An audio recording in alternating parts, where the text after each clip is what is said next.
Welcome to the Stories of Coins channel.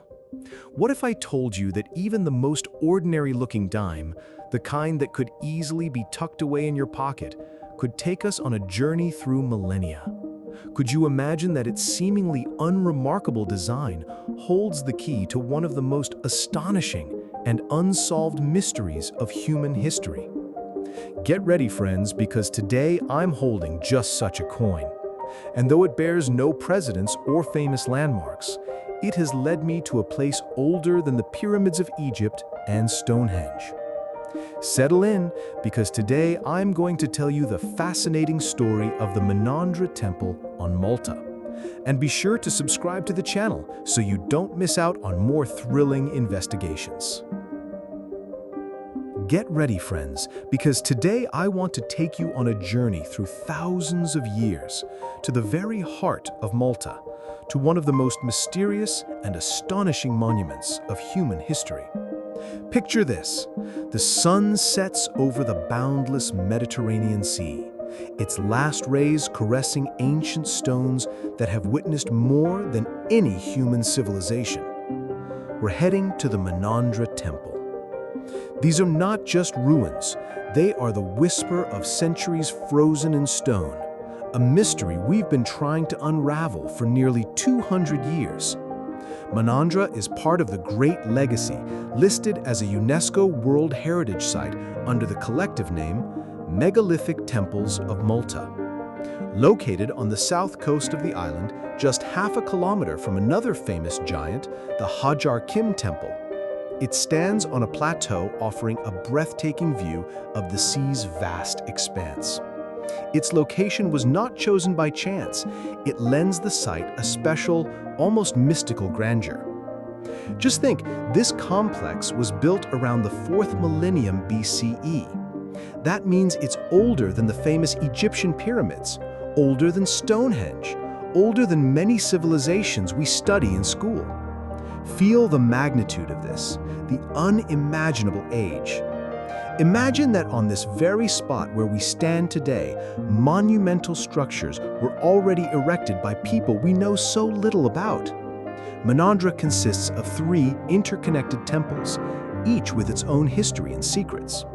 The oldest, the Upper Temple, dates back to the Gigantia phase, around 3600 to 3200 BCE. This 3-tiered structure has stones that echo a distant past. Then came the Lower Temple, undeniably the most impressive and remarkably well preserved. Built during the Tartessian phase, roughly between 3150 and 2500 BCE. The Middle Temple, also from the Tartessian period, is the youngest in this ancient ensemble. And here's where things get really interesting. How did they do it? The Menandra temples are constructed from massive limestone blocks. Some of these stones are so enormous they leave you in awe. The precision with which these colossal stones were fitted and erected still boggles the mind. You approach a wall, run your hand over the stone, and can't help but wonder, how? How did people who didn't know the wheel, who had no metal tools as we understand them, manage to move and raise these massive blocks? It seems almost impossible, and it's this sense of impossibility that gives Menandra its mystical aura. Most Maltese temples have a characteristic trefoil or cloverleaf layout with oval chambers, apses, arranged around a central corridor. But it's not just the architecture that makes Menandra unique.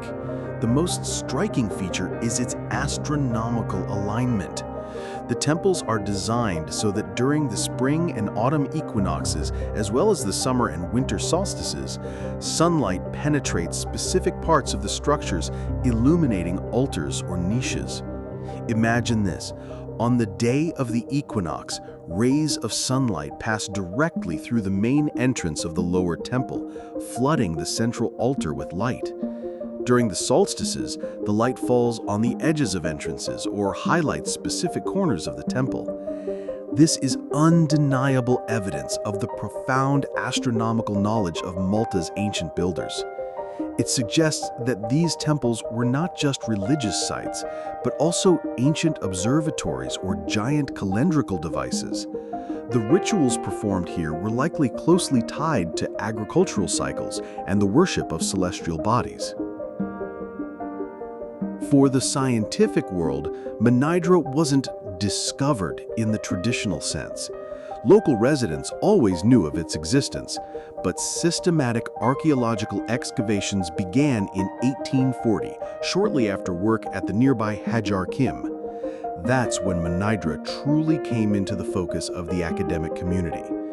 Names like British architect George Grew, who was among the first to draw precise plans of these megaliths, and the great Maltese archaeologist Sir Themistocles Zemmet, made invaluable contributions to its study.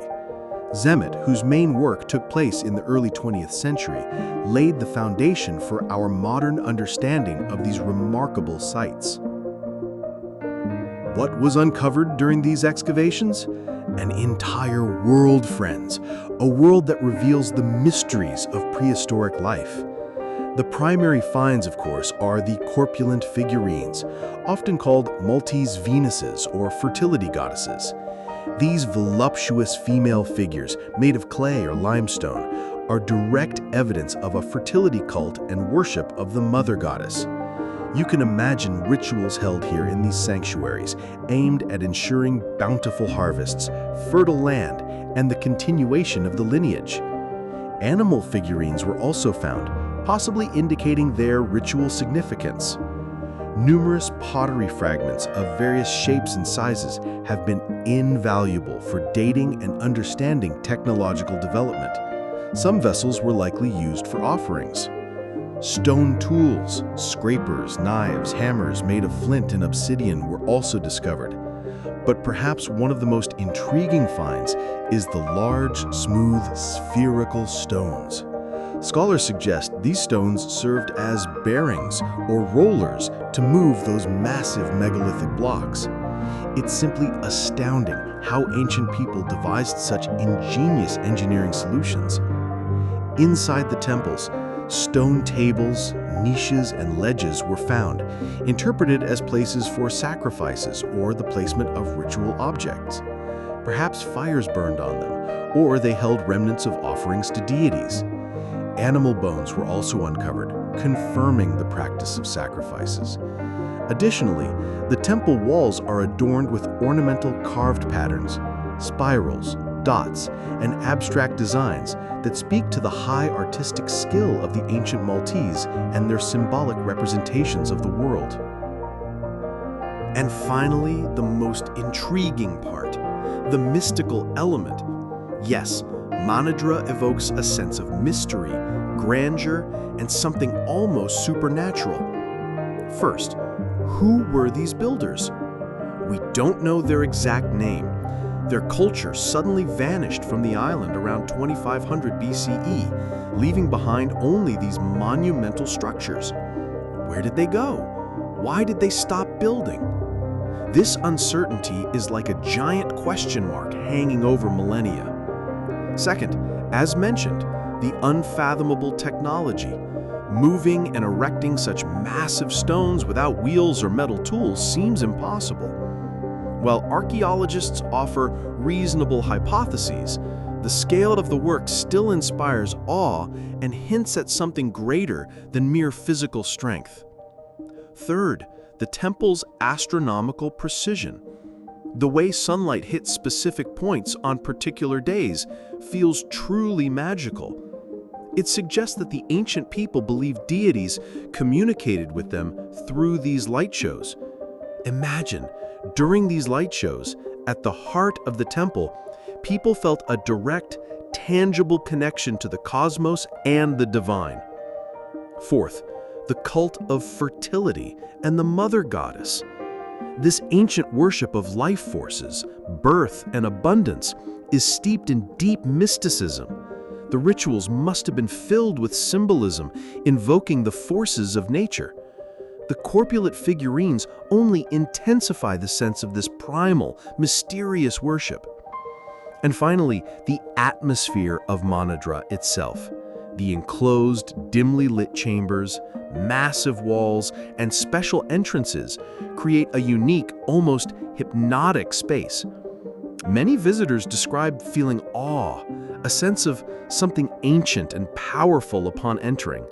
This sense of sacredness and the energy of the place is part of Manadra's mystique. Some even suggest that, like the House Saflieni Hypogeum, the temples may have had special acoustic properties used by priests to create impressive sound effects during rituals, enhancing the mystical impact. Friends, the Manadra Temple is not just a pile of ancient stones. It's a monument to an astonishing civilization whose knowledge and beliefs still inspire awe and reverence. It's a place where you can feel the breath of millennia, touch the unsolved mysteries of a vanished culture, and sense a deep connection to antiquity. It's a place that will forever remain part of the great mystical history of Malta and all of humanity. I hope this story has touched you as deeply as it has me. Remember, even the most ordinary coin can hold the keys to incredible mysteries of the past. If you enjoyed this dive into history, don't forget to like, share the video with friends, and of course, subscribe to the Stories of Coins channel so we can continue our exciting journeys through time. See you soon!